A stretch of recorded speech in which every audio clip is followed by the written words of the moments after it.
Ayer os pescadores estavam de festa celebrando um dia bem grande, com o mercado de Santa Rosa e bom ambiente a celebrar o dia aqui no centro de pesca de Curari, como quase nos pescadores e para simbolicamente dar início na renovação de EPIR. Como lugar no último ano, e me sinto satisfeito para mirar com nossa dona atenção na tour e centro de pesca praticamente na Aruba. Cada arraia na renovação, cada arraia algo que falta na percurar pesar aqui por bem, luz na cabine, caminho que necessidade para segurança,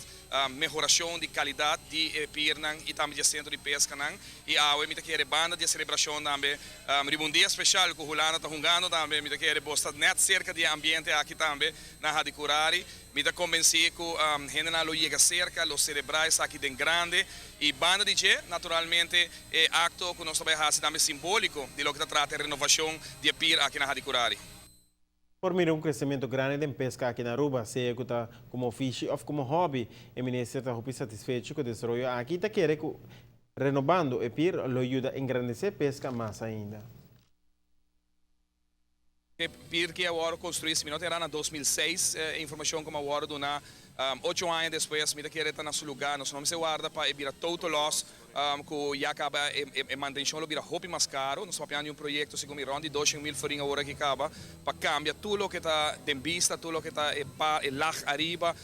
e mais que sei também percurar para roupa de boto pescador que está para aqui não está drenta roupa viaja, body e pier não está a roupa maltrato fora de água, construir tipo de barreira na muralha para percurar por manter também que vem esse é o aspecto novo que vou mirar aqui naturalmente é facelifting completo cambia tudo o que está ribe pier na Cupatawak, pero também percurar para ajudar salvaguardar o boto e na estado e na forma que nós estamos para aqui